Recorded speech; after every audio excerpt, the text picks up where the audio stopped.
Hello, everybody, and welcome back to the WTF1 podcast, Brazilian Grand Prix edition. I almost ran out of breath there. Although I thought it was the Sao Paulo Grand Prix, Brazilian Grand Prix, whatever. We know exactly what it was. The Interlagos races, sprint qualifying, of course. Lots of controversy, lots of things to talk about. Tommy, the WTF1 founder, you've still got your Max cape in the background there, I see, even after the incident that we'll talk about. Interesting stuff. And Katie, we can just about see your pillows in the background. It's a very dark evening podcast for today, so I apologize in advance if you've been expecting this podcast a little bit earlier. Before we do dive into it, Katie, you've made a WTF1 annual, haven't you? Which is coming out about the 2021 F1 season. You are, sorry, I forgot, you're the WTF1 author.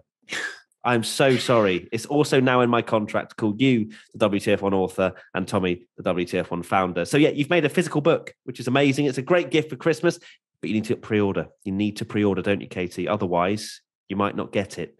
And there's a limited number of copies. So visit WTF1.com/annual or the link in the description to get yours. It's an amazing Christmas gift. Trust me. Katie wrote it.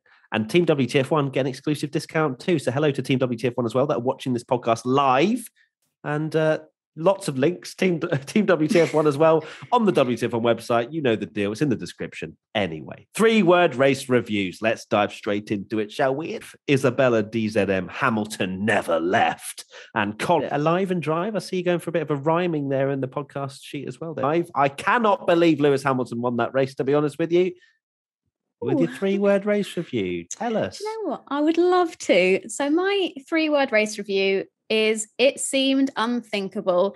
And that is to do with Lewis Hamilton and just his general weekend. We knew coming into Brazil, it seemed highly likely that he was going to have some kind of engine penalty. He took a new ice, which was confirmed Friday morning. And then we had all the blimmin' drama of him getting disqualified from qualifying and then starting at the back of the sprint, making his way back up to 5th from 20th, which is just like amazing. And then starting P10 because he had his 5-second penalty from his ice. And then won the race. Whoa. Won the race. 5-second penalty. 5-place penalty. Can you tell this weekend has just taken it out of me? Yeah. But it was ridiculous. And I still can't believe that he actually won it. From where we were on Friday, waiting for confirmation that he was probably going to be disqualified from quali, to then think literally 48 hours later he'd won the race. It's just mad. It is. It really is. I cannot believe it, although Tommy did predict Hamilton to win the race, but that was after it was just a miraculous drive. There's been a lot, as there has been all season, a lot of discussion about Hamilton's engine, how much faster he was than Bottas in the sprint when Bottas was leading from the front with no slipstream or DRS.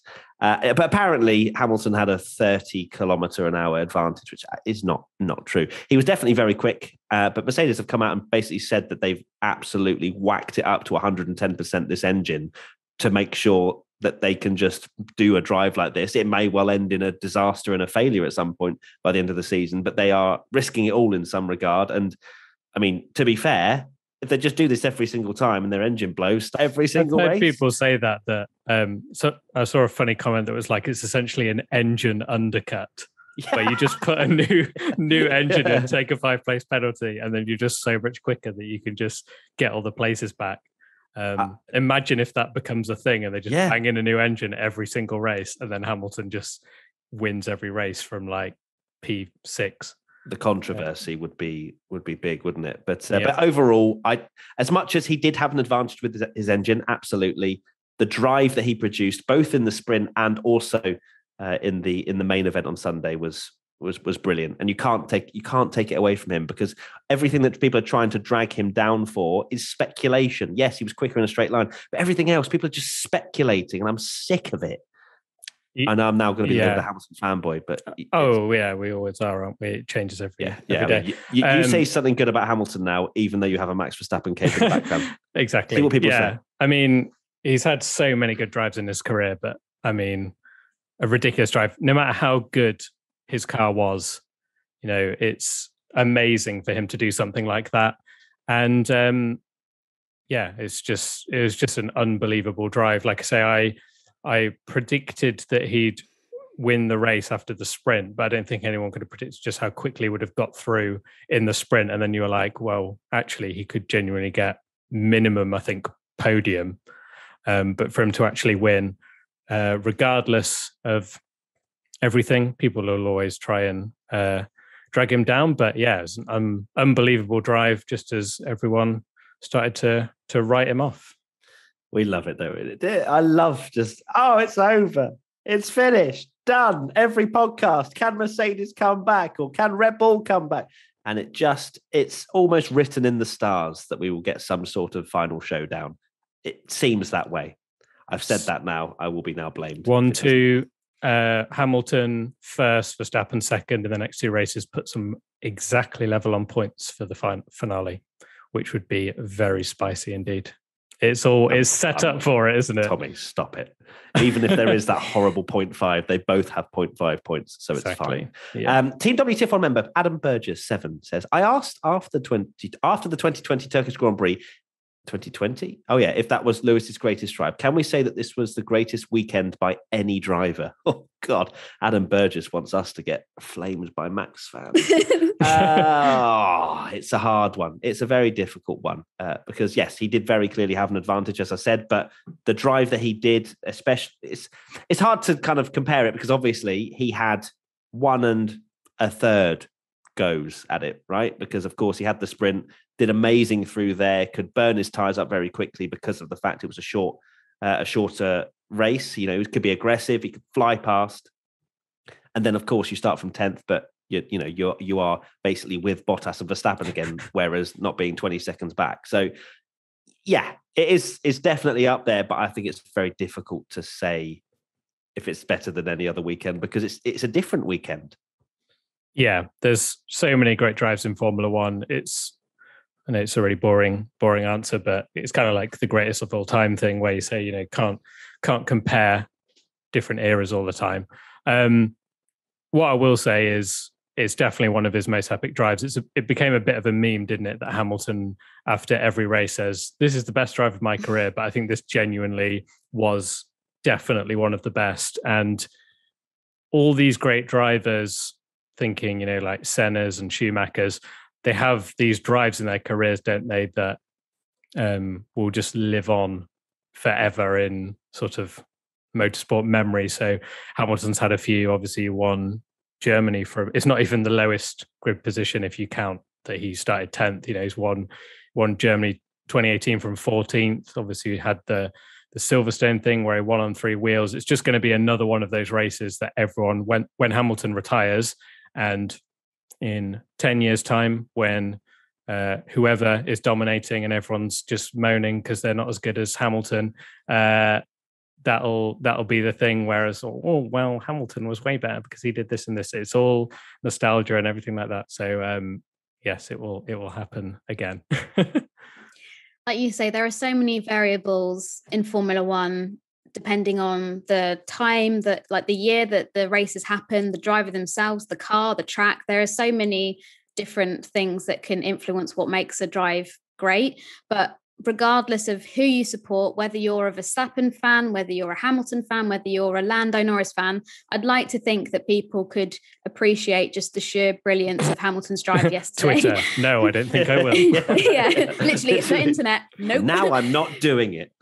Yeah, but I just think I agree that there are other drives. I mean, looking at Sergio Perez last year in Sakir, you could argue that was, we had COVID, Verstappen, Leclerc were out in the first lap, but and that is another spectacular example of a good comeback drive. But yeah, for Hamilton, we've said on this podcast, Hamilton is still in his prime, and some people might disagree and think that maybe because he's got Max snapping at his heels and all that kind of stuff, that maybe Hamilton is not past it, but like comparing to how he could have been in his prime several years ago.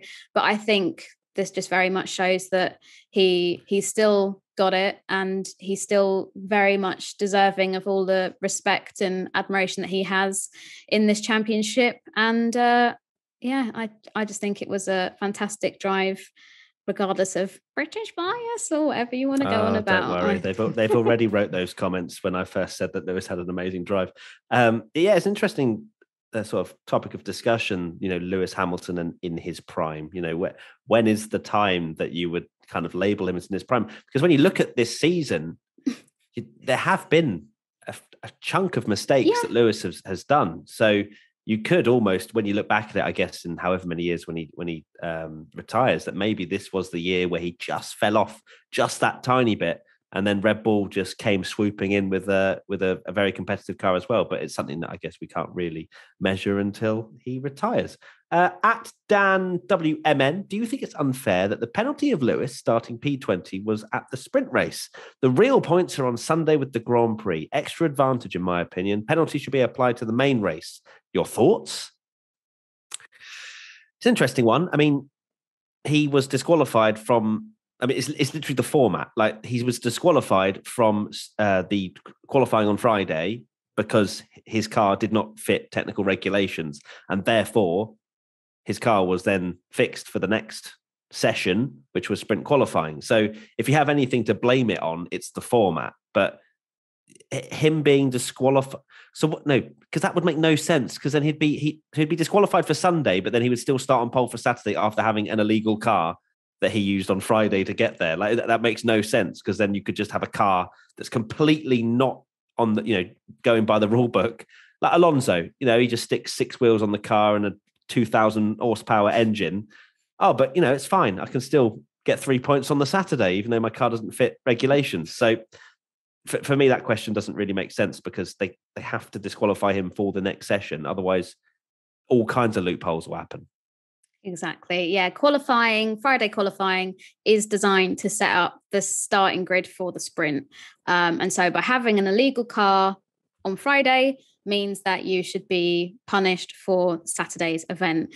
Yes, I can see where people have got a little bit upset with how it's worked, because obviously the sprint is only 100 kilometer lap, like, a parade, if you want to call it that. We actually saw a little bit of action in the sprint this weekend, which is a nice surprise, but that's literally mainly down to Lewis Hamilton. But I think we're going to talk about that later.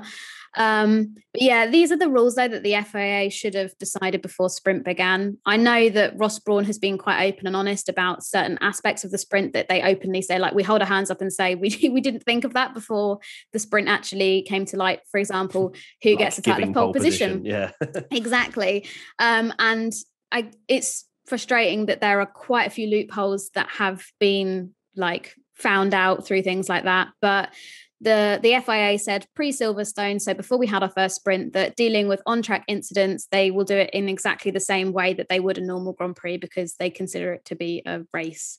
But then they call it sprint quali, so it's like, make your mind up, babe. Come on, sort it out.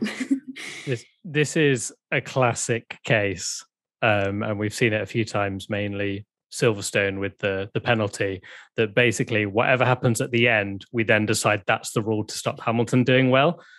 Because I thought of it this way, that if Hamilton had finished second or third, right, you'd have he would have actually been penalised more, because if he'd have started, he'd missed the sprint, obviously starting 20th, and he's missing out on those 3, 2 or 1 points that he would have got if you'd say, okay, then no, we'll put him at the start. And then he probably, even if he'd start 20th in the race, would have got second. I think he would have got second anyway. So then if that had happened, everyone would be like, well, why didn't you penalise him for the sprint? Because he's just got an extra 3 points there, because they'll argue it that way. But, the narrative could change completely if, Max has bagged an extra couple of points because of Hamilton's disqualification, and it hurts Hamilton even more. But then because he won, it didn't hurt him as much. So it's just one of those things, isn't it, where we change the... And, imagine if penalties were handed out after the race finishes. Like, oh, yes, Formula this happened. Formula One, I'm trying to think of other rules, but yeah, it's almost like this Hamilton rule that comes in when he does something amazing, and they're like, I know what you mean. It's only with Lewis Hamilton as well. It really is. Oh, internet service providers know every single website you visit. They can then sell this information to ad companies and tech giants, who then use your data to target you. But why use ExpressVPN? Well, ExpressVPN creates a secure encrypted tunnel at essvpn.com/WTF1, and you can get an extra 3 months free. The Excellent. penalty. Now, looking forward to this one. No, obviously talking that what happened was particularly bad, or that Max Verstappen did something, utterly disgusting and deserves a penalty. But when you look at what's happened, and my big examples with this at Austria, for example, where Lewis off the track, but because it's not gravel, the stewards don't penalise. And the thing is as well, that the whole point about the action, and the action for me is Max ran, he ran himself and pushed his competitor technically off the track. Now, I did not want it to be settled by a 5-second. They just have to say, the stewards literally just have to say to us, okay, it could, vary depending on where the competitor is pushed into. If they're pushed into the ocean, they will get more penalties than if it's on the track. Yeah. It's just so up in the air that I know that, every situation is different. They surprise you. There's even worse than the Lando Perez one. For me, the difference in this compared to something like the Barcelona by a penalty, and you can tell that the FIA didn't want that because it shouldn't be this way, but you don't want to split up this fight. It's exciting, very surprised, and I don't think it was the right call for it not to be investigated at all. Single car. But the literal championship leader, you don't have... Had Max's onboard where he was on the podium in Mexico. So static front cam and rear cam, and then there's also a 360 cam, because when and I love as well how the one shot we did have of it, of the helicopter cam, it's almost like it was so weird how we jolted Christian Horner with a sniper ready. But electrically. He said that it could potentially have been a really important piece of footage, which we're all like, rants about the FIA. But hold on, let me go make a cuppa. Here we go. But it's got to the point now where I'm just tired of it. The rule book needs to be clear. Like you were saying earlier, Matt, it needs to be, right, if you do X and Y, you'll get a penalty. But if you do, A or B, then you'll be fine. Formula One is always about finding loopholes, whether that's drivers, whether that's teams. And Formula One put blooming videos on their social media being like, Inspector Seb doing the same in Parc Fermé. He gets nothing. Charles Leclerc did, a lap or something without his seatbelts on after the 2020 Spanish Grand Prix because he thought he'd retired from the race but could actually go back to the pit and box and stuff. Same with George Russell. In literally Mexico, he admitted that he undid his seatbelts to try and see if he had any damage to the front of his car. And in doing so, he managed to pull the toggle out of his water bottle. But he admitted to undoing his seatbelt, not taking them off necessarily, but undoing them. And how come that's allowed to be, that's just fine. But then I don't know if it's because they want the high profile and they want the media coverage of oh my God, Max Verstappen's been fined. That's crazy. But it's just stupid. And I just really hate it. And I just wish it seems so simple to just have a rule book and it's black and it's white and they're the rules, and not be constantly every weekend going, well, if you compare it to something like in Austria, then they should have had this pet. It's just exhausting to keep going on about it and bringing up every single week that it's not consistent, that the rules change depending on who the driver is or what the situation is. Just sort it out. But anyway, thanks, bye. Well done. Absolutely they seem to just change, don't they? Whether they have this rule of, they let things go, and then that changes for a couple of races, and then they're the greatest example of that is Monza, when Leclerc literally just pushed Hamilton off the track, and it was black and white flag. Yeah. So they've done that, and that was an era where they tried to do it, and then it goes back to where they penalise every little thing, and then goes back to them not penalising it. And like you say, it's just it's crazy inconsistent. It's I don't get it. I don't get it. I love this. We've just had Katie, just full anger, full passion. Tommy just sounds depressed. It's just shit, just the stewards. Yeah. Come on. Right. Team WTF1 member Lucy says, should Max have got a penalty? At least a 3-second, possibly. I think it was a 5-second. It was a 5-seconder. I think that's the first penalty they go for, isn't it? Isn't it 5? Yeah, 5 That's is the first minimum. thing. But I know you're going to laugh at me for going, oh, of course you bring Yuki Tsunoda into this. But Tsunoda's dive bomb on Stroll, what did he get a 5-second penalty? 10.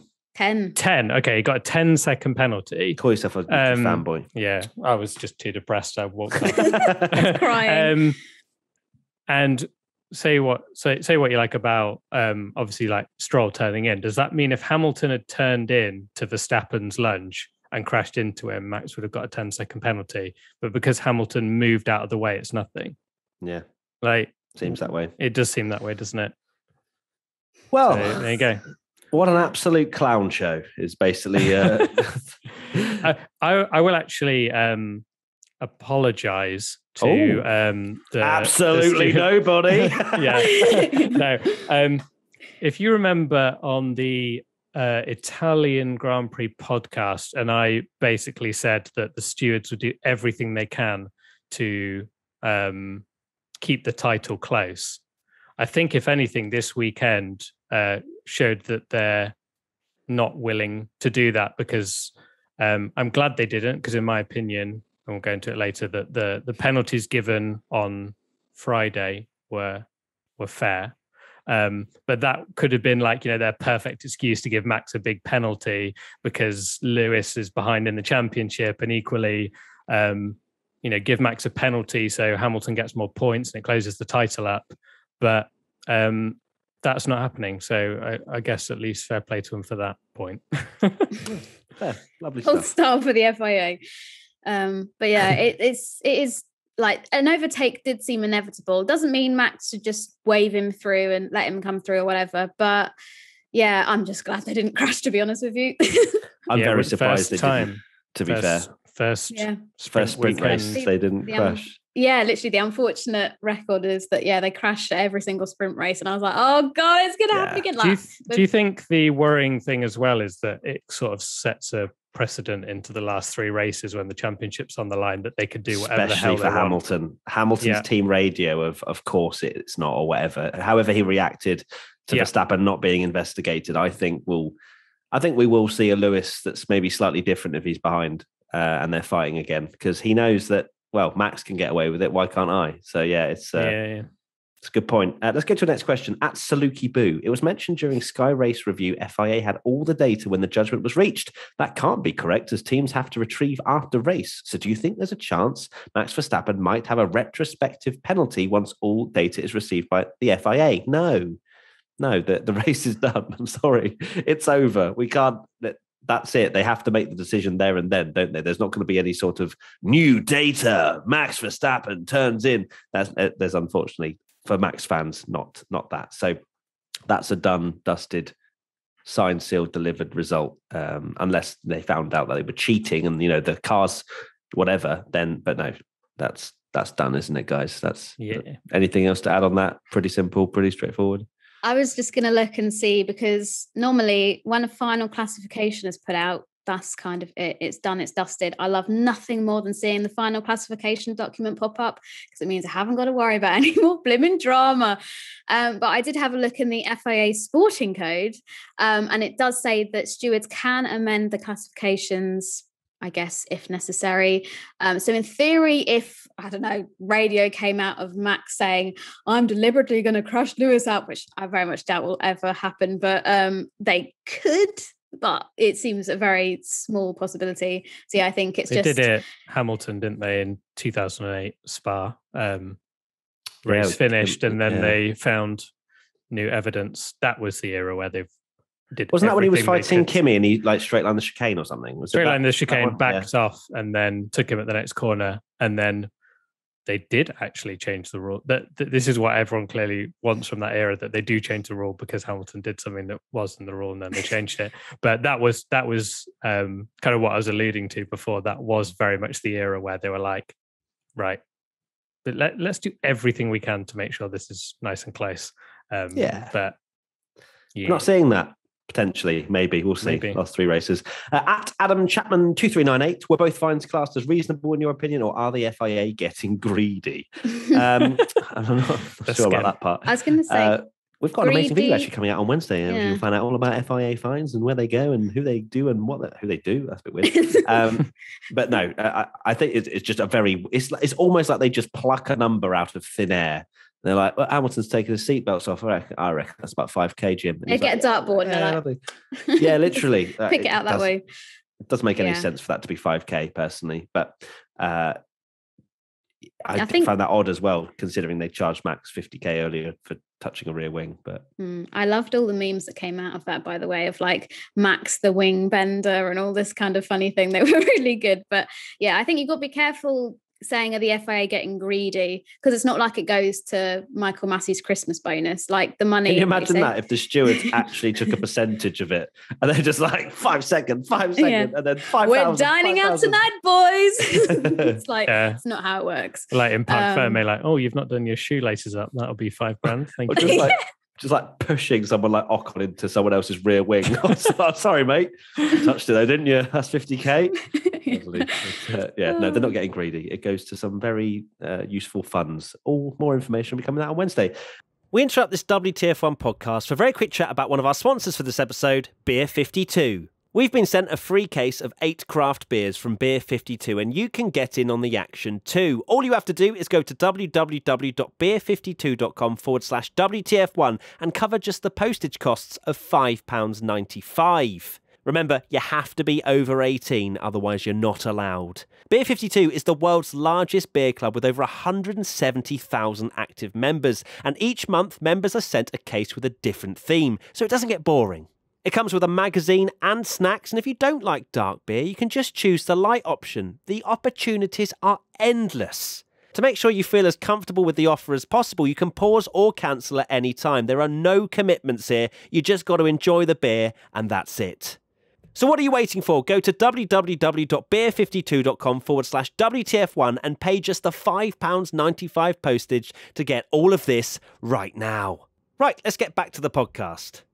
Now, a bit of breaking news for you. I'm hearing through my earpiece that Matt Gallagher has actually been disqualified from the WTF1 podcast for poor internet connection. Tommy, could you confirm reports down there? Yeah, I heard that he was ruffling around in Parc Ferme and he actually touched his internet and it broke.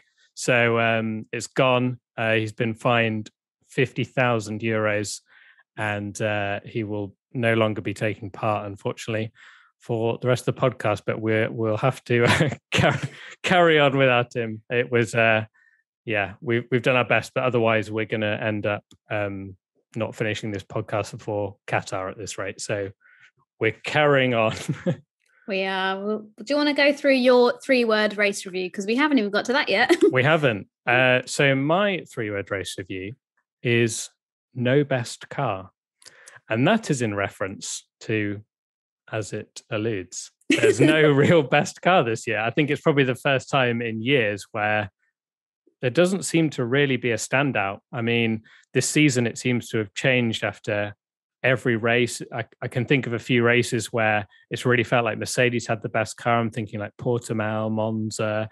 And then there's been other races where Red Bull, like Austria and Mexico, where everyone's been like, oh, well, Red Bull are fastest. And, the last race, it was all Red Bull too strong. Max is quite far ahead. We had the usual questions of, is the title over? And now it looks like Mercedes have an absolute rocket ship, won the race easily, really. I mean, the fact that Hamilton managed to win from last, despite, we've gone into it, incredible drives, an amazing driver, but the fact, that car is unbelievably quick. I did a poll actually and asked people what they thought the best car was. 25, pretty much bang on 25% said Red Bull, 25% said Mercedes, and 50% said no clear choice. So that kind of shows that there's really not a standout, this has been the best car this year. So it really shows that that's the case. And it's too close to call. It just seems to just change every week. We're having this conversation of, Red Bull are miles too quick. Oh, Mercedes are miles too quick. Which one is it? It's just changing all the time. Exactly. I mean, obviously coming up, we've got 2 races, Qatar and Saudi Arabia, both of which we've never raced at before. If you were to guess, might think that maybe they might be slightly more suited to Mercedes, but once again, we've seen evidence that like certain tracks are Red Bull favored or Mercedes favored. Like look at Paul Ricard, that's the prime example. We went there going, this is a Mercedes track, they're going to dominate this weekend, it'll be easy peasy, and then Red Bull won. So it really proves that this championship, I really hope it does go down to the last race, to Abu Dhabi, but we will see. A question from at Real Bragg asks, does Lewis's performance signify a turning point in the championship battle? Love the podcast, by the way. Well, thanks very much. I think it's been kind of twisting and turning all season, which is why it's been such a magical championship to watch. We've spoken about it countless times on this podcast that I don't think there's going to be really any kind of evident way the championship is going until the championship is done. And we've passed the checkered flag in Abu Dhabi. I don't think there's going to be a point in the next 3 races where I say that coming into Brazil, I was like, I think Max has maybe got this in the bag, and then Lewis puts on a performance like that. So it really just does show that it could be either of theirs. What do you think? Yeah, it's funny because in the last podcast, I think we all said if you had to predict who's going to win the championship, we all said Max Verstappen. Now I've just seen Lewis Hamilton win the last race from last place on the grid and still win it by about 10 seconds. I kind of think Hamilton might win it.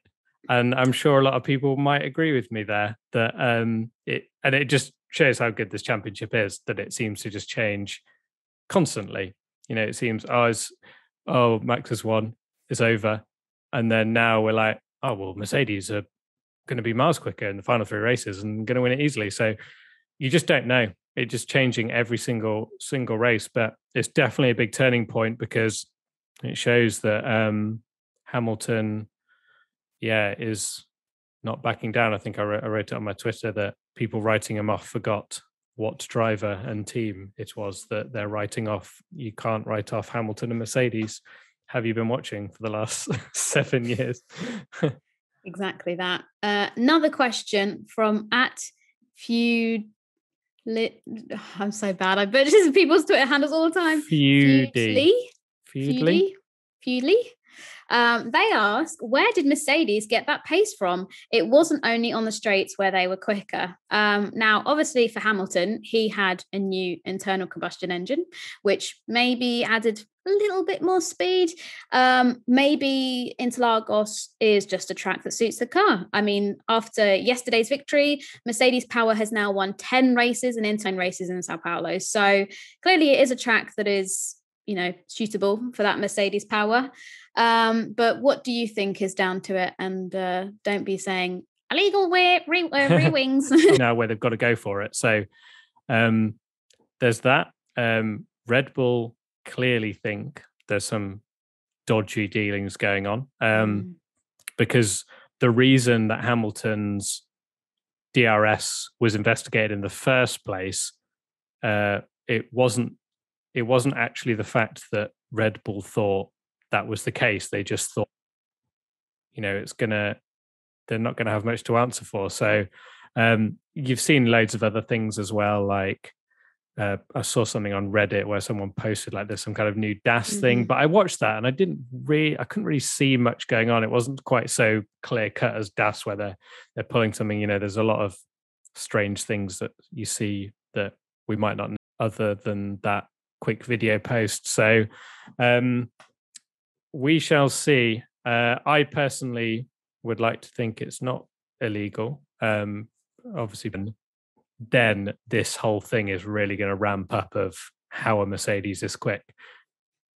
Yeah, I think that's bang on. It is interesting listening to Christian Horner speak to Sky Sports. I was like, so that's not a no. Yeah. But who knows? It could be mind games, couldn't it? Toto Wolff is adamant that their car is completely legal, so we shall see. But now one point of the weekend that we haven't even really touched upon is the F1 sprint. We had the third and final one in Sao Paulo on Saturday. As we alluded to before, a lot more exciting than the other two that we've seen in Monza and Silverstone. But I think that is partly down to the fact that we had Lewis Hamilton coming from the back, and it kind of showed the potential of reverse grids. I know that we've talked about sprint on the podcast a few times before, but do you think that maybe the format does need changing to? But we did one when it was announced about how all the circuit promoters wanted a sprint race, and we kind of went into it.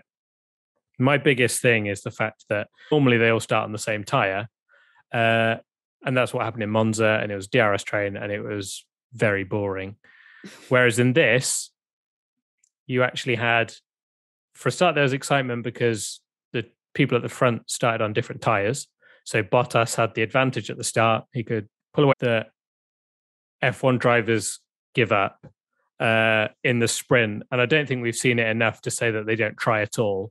But that was probably the first case where you really saw that Max was just like, well, I'll just take 2 points here. What's the point going, crashing here and starting last? But clearly the main thing there in the knew that reverse grids would become a topic again. And clearly that is another matter, but it's clearly shown that the way to make sprints exciting than the Monza, and it's just a fun, quick race and of qualifying. But I mean, it just helped that the whole weekend just really, really. At the end of the year or something, reviewing the sprint and what we want to change for next year. But like you said, for me, I was a little unsure about reverse grids for sprint because it didn't feel for me. Bottas thing here. Finding the starting grid for the F1 race on the Sunday, that needs to go. The sprint needs to be its own thing, in my opinion. Use the qualifying results from Friday, get the top 10 or top 8. If we flip the top 10 results from Friday quali, we'd have an Alpine front row, which would be amazing. Esteban Ocon on pole, Fernando Alonso in second. Who doesn't want to see Fernando Alonso? Hungary. Exactly. trying to block everyone, yeah. Yeah, and then McLaren, 10, Bottas, P9. Chuck them all, just shake it up, make it different. And that would be entertaining. Maybe do top 5, get all this energy into sprints. And sooner or later, people will just think, oh, not a sprint, that's just a pred. And they will stop showing interest in it, because I think so many people are tuning into it now because it's brand new and all that kind of stuff. But if you have another season, like 6 of Monzas, for example, hosting a sprint is probably going to do more damage to a circuit promoter than hosting like a normal weekend. So they need to do something quick because people's attention spans are very short. And hopefully they listen to that fan voice and do change things up. I don't know what they're going to go with next year, but also maybe have a bit more of a think about all the rules and regs, because like we said, quite a few loopholes have come out from this weekend and whether Hamilton should have been disqualified. If you need any help, just come to WTF1 and we'll point you in the right direction, guys. Braun, that the sprint is part of qualifying and it is not a race, hence the name being sprint qualifying. Therefore, shouldn't Hamilton's disqualification have been the case for all of qualifying, including the sprint? P.S. Looking forward to the Silverstone Clubhouse. I'm loving all these little extra shout outs at the end of questions. Yeah, I thought it's great. I like it. Again, they did the sprint and then didn't really think about our watch along of the sprint. And I remember going into the live chat and seeing people chatting beforehand, and there was a couple of people in the live chat that thought Hamilton wasn't taking part in the sprint because the sprint's qualifying. So another bad thing is that it can be a very confusing thing for but I notice on the news the lead story is Hamilton winning. Yeah, it can be a bit confusing, really. And that's something they need to really look into to make sure it's a format that people actually understand what on earth is going on. So, yeah, they need to really think about these things. They do. Right. Well, I can't believe it, but we're going to stop talking about that crazy Sao Paulo / Brazilian GP. We're going to go on to ABCDEF1. So I can't believe I get to say this. Tommy, play the jingle. Now it's time for ABCDEF1. Wow. Well, I feel like I've got the power. Okay. Matt has fortunately given us his ratings before his internet cut out. So we can get all of our views on it. So let's start with Lewis Hamilton, which, let's be honest, is going to be the easiest A-star probably of the season. Would you say that's fair, or is that being a bit too bold? It's definitely an easy A-star. Probably, yeah, I'd probably say it was probably one of the easiest A-stars of the season. Yeah, it's not going to be anything else, is it? No, I was having a look while I was inputting these, and yeah, I think it's 93% were A-star. Another 3% was an A, and then there was the next one was an F. So I'm guessing that's the maybe some Verstappen fans that were like, no, I don't like it. But let's go to Hamilton's teammate, Valtteri Bottas. I've gone for quite different. I've gone for an A, which I think might be a bit generous. But he did get the pole in sprint, but I thought that, but I have to downgrade him the fact that within 5 laps he started first and Hamilton was 10th, and he essentially had to move out the way within 5 laps, which is even surprising. It's got to be a B. Yeah, I think maybe I was a little bit optimistic and too generous there, so I think I'll go down to a B. And Matt gave him a B as well, and fans gave Bottas a B. Verstappen, I think there's not much more he could have done. Obviously, the pass with Hamilton was a little bit controversial, but overall, he'll be happy to finish second that race, I'm sure. So I've given him an A. Same. Matt's given him an A, and the fans gave him an A. So this is all very matchy-matchy. Sergio Perez, I've gone for a B. I've gone for a B. And Matt has gone for a B, and the fans have gone for a B. So this lovely is all stuff. very lovely. Bit unlucky, actually. Would have got that would have been 3 podiums in a row if it wasn't for the virtual safety car. Because obviously he lost out, didn't he? Sorry, not even 3, 4. Would it be 4 on the bounce? I think it would be actually. Yeah. He's definitely Turkey coming to his own at the right time. So, but good drive. Just unfortunate, very very unlucky actually. And then just did his classic fastest lap point. I will say now, I will be shocked, and you can pull me up on this at the end of the season, but I cannot see any way that the fastest lap point is not going to Bottas or Perez for the rest of the season. By the way, they're going to be doing that for the rest of the season now. Those two, whoever's in 4th, just pits and gets the point taken off whoever their teammate is to help them in the title. It's just going to happen, isn't it? I think so. Got to play the team game. Let's chat about Lando Norris. He had, obviously a bit of a drama at the start of the race when he clipped Carlos Sainz and fell back to the end of the grid. But apart from that, it was kind of another anonymous weekend from him, really. Yeah. From both McLarens, I'd say. I've seen a few people say he was unlucky. In my opinion, he probably was a bit more at fault. I think it was too ambitious. He essentially got an amazing start, and you can do that at Interlagos where you run out on that bit of runoff area, but he just got a bit too eager to move over. And for me, that's what I would put more blame on him, because you just see him too eager to move over. So, I think it's difficult because I feel like a D is maybe harsh, but it's a low C for me, because you did get back to 10th. But if you are grading it that he was his fault, which in my opinion, I think it was more. It wasn't an absolute crazy malicious move or anything, but I think it just probably cost McLaren a few points in the constructors. So I've got to say C for me. Yeah, I've also gone for a C. Matt's gone for a D for Norris. And the fans have given him a C as well. So could only assume Matt's had the same opinion, and that it's his fault at the start.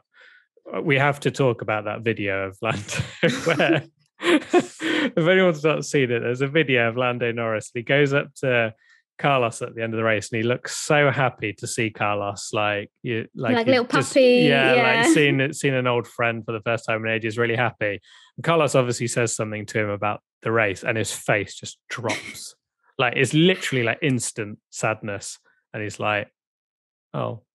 Like thinking he's going to have a nice chat with Carlos, and Carlos has obviously told him to like either in my race sort your driving out or something. Yeah. And it's poor guy. Oh dear. I'm sure though, for all the Carlando shippers out there, they'll be absolutely Drive fine. to Survive will be filming that.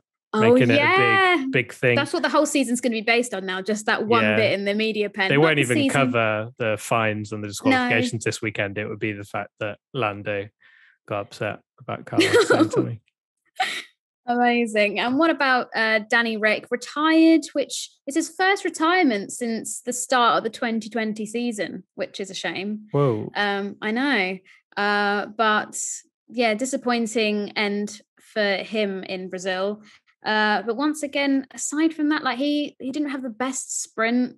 And then in the race, from memory, I don't really remember too many incredible overtakes or anything like that. It's kind of another. It's hard to remember where he even drive. was when he retired, to be honest. I've gone for a C, just pretty average.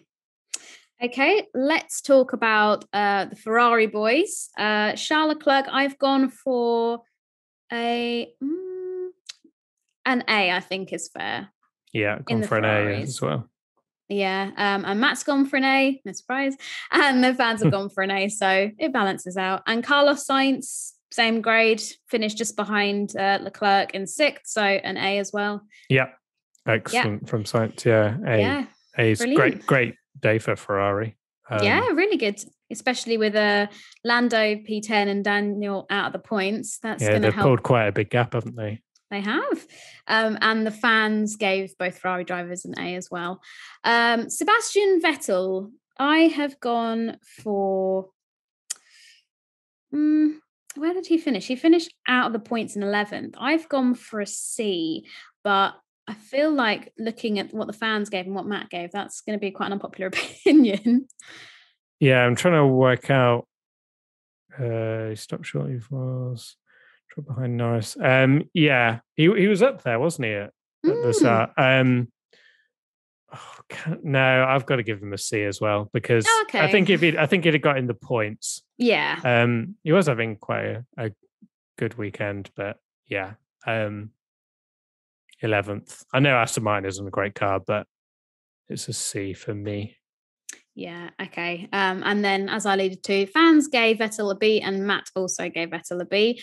And then Lance Stroll, who had a bit of he sort of collected Yuki Tsunoda, or they collected each other. I think it was, I'm going to go for a D for Lance Stroll. Out in Q1, which is never ideal. And then same kind of thing, sort of just... trailed around, didn't really do much. I'm trying to figure out where he actually finished. He retired as well. He was near the back in the sprint as well, and then obviously depending on which way you see it, he either got punted out by Yuki or turned in maybe a bit too aggressively on Yuki. I think it's a high D, low C, so I'm going to go for a D because I can't grade him the same as Vettel, who was up in 11th. Yeah. So we've both gone for a D. Matt's gone for a C, and the fans also went for a C. And then Pierre Gasly, who I had kind of hoped, obviously he's had success here in the past. And I really thought this could be it, but in the sprint he fell back straight away and never kind of really recovered from that. So I've gone for a B for Pierre. Yeah, it's so funny that a kind of a bad weekend for Pierre is getting a B, finishing 7th. He's just so consistently good in that AlphaTauri. But B. Yeah. Matt's also given Gasly a B, and the fans gave him a B. And then Yuki Tsunoda. Yuki. Once again, not a great weekend, which feels like saying this almost every other weekend. He finished 15th. As you say, had that contact with Lance Stroll, got given 2 more penalty points, which means he's now up to 6 in his rookie season. And yeah, that 10-second time penalty. I've gone D/E. I think I can't tell if E is too harsh, but he should be doing better. Yeah, it's so annoying because he matched Gasly in Q1. And I was thinking like, oh, Yuki's looking all right, and then he went slower in. He went slower in Q2, didn't make the cut, and then his move on Stroll. Well, I think that Stroll was also to blame, as we sort of went in on earlier. It's still a very ambitious lunge. So yeah, he gets a D. But I can see why you've given him an E, because essentially he's ruined his race. Yeah. So I'm going to go with an E. I'm going to be the nasty one, the Simon Cowell among the group. You've gone for a D. Matt's gone for a D, and the fans went with a D as well. Fernando Alonso. Once again, like a goodish weekend for the Alpine. I mean, yeah, I've gone for Q3. B for both Alpines. They were quite similar. They just seemed to just be together for the race. I mean, Alonso's a little bit further back, but they finished 8th and 9th, which is pretty solid, decent for Alpine. So yeah, for B. Alonso going fastest in FP2, which nearly made me fall off my chair. But I've gone for both Bs for the Alpines. That's what Matt's done, and that's what the fans have done. Now for the Alphas, Kimi Räikkönen, I've gone for a C. Nearly got a point, didn't he, from the back? It wasn't it? Yeah, he finished in 12th, which isn't bad because he got sent to the back after the sprint, didn't he? Yeah, he started from the pit lane, didn't he? But had a bit of a clumsy moment with Mick that was probably more Mick's fault, to be fair. Alfa Romeo just love throwing away points, don't they, by the way? They just seem like they don't want to catch Williams. They just keep because they crashed into each other, didn't they, in the sprint? Yeah. I'm going to go for a. This is so hard because is the Alpha actually that bad anymore now? The Ferrari engine isn't terrible. Maybe it's not. Now I'm going to go for a C. You're going to go for a C. Matt went for a C, and the fans went for a C. And Antonio Giovinazzi, I've gone for a D. Didn't think this was a great weekend, but at least he didn't finish 11th. Every cloud. Matt's also gone for a D, and the fans have given Giovinazzi a C. Maybe they're feeling bad because they know that there's a bit of news coming out tomorrow about that other Alpha seat. Who knows? That's also not even said. We've got a big announcement next week. What could that possibly be, Fred? Right, Williams boys. George Russell, I have gone for a C. I've gone for a C. Yeah, he got out qualified and out sprinted by Latifi, so you can't even do the argument of, he was actually not out qualified because it's the sprint, but then Latifi, God's sake. Well, Matt's given Russell a B. I don't know why. Obviously, it's feeling very generous. British bias. Qualifying Russell, but then finished behind George actually in the race, finished 16th. George finished 13th. So Latifi VSC. It was the VSC. So I almost want to give Latifi a B because I know he finished further down the order, but that was not his own fault. And the fact that he did outqualify Russell, and that's I mean, he's not going to probably do that again. So I'm going to give Latifi a B. Why not? A C, and the fans gave Latifi a C. Now, Nikita Mazepin, I've gone for a C, but one thing I do want to bring up is Nikita Mazepin did the naughtiest little overtake on Mick Schumacher and didn't get exactly. And he finished ahead of Schumacher, and he was running ahead of. He was running ahead of the Williams at one point. Yeah, and I was like, what is going on? I was like, is there a problem with the timing graphic? What's happening here? But I think that was the strongest weekend so far. Yeah, so do I. And it's surprising because after Friday, he was good. He was having a cry in the media pen, and obviously, don't like to see anybody getting upset and emotional over things like this. So he was saying that it's because he's had a high turnover of staff in the team, and I think it was his performance engineer or somebody along those lines had changed team up, as he said. And I was like, oh, that's very naughty use of words. But I think aside from maybe that start of the weekend, that and Mick Schumacher, I've gone for a D. The D. It's a D. Matt's gone for a C for Schumacher, and the fans have also gone for a C. So that was ABCDF1, maybe slightly less conventional than normal, but we move.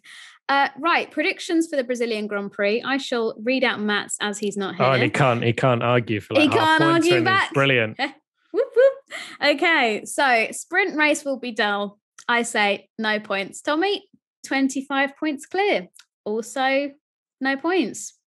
Apologies, Matt. Cool. I've gone for action-packed sprint quali. I went for the opposite, which I think it was. There was we were entertained all the way through. And I went for a surprise podium finisher, which I was going to argue that because Hamilton started last, he was a surprise podium finisher, but he actually jog on. I think as well at the end of the last podcast, we asked for some T's and C's. At one point, I said both Alfa Romeos into Q2, which happened, which I'm taking. I think that's quite a good. Yeah, I think that was a good prediction. I saw you guys not arguing about it, but like it was Rock Vachal 1996 said Ferrari extend their lead in the Constructors' Championship. So that is a point for you, my friend. We have Jato, Movie Art, Ricardo and Norris crashed together. Didn't happen. And at Kieran is boring. Hasn't put his predictions in, Tommy. So I think, so he's got no points next week. I think we should make up his predictions. So my prediction for Matt, the first one, is Nikita you get to do one. Is going to win the race. Yeah, Mazepin wins the race. And what's your prediction? My prediction is I've gone for Hambot there. Nice. So there are predictions. And the fans at Alan, I'm not sure how that's pronounced. I really don't like doing these fan readers. Hamilton takes the lead of the Drivers' Championship at King Kong 744537772 says return of the McLaren as the third best team. And at Maxiel_BVB, another Christian Horner or Toto Wolff meme will arise from the weekend. So I won't do final thoughts, Tommy, because Matt's not here and he doesn't have control over us anymore. We're going to nobody. If you're watching this, listening to this, don't at Matt. Don't mention him. I think we should. I think we should make him watch this. So everyone tweet Matt and just tweet nice predictions. Don't say what they are. Next week. But yeah, thank you very much for sticking around. Apologies for the technical difficulties and Matt just dropping off halfway through this. Like we said, he had some internet issues, which I'm sure will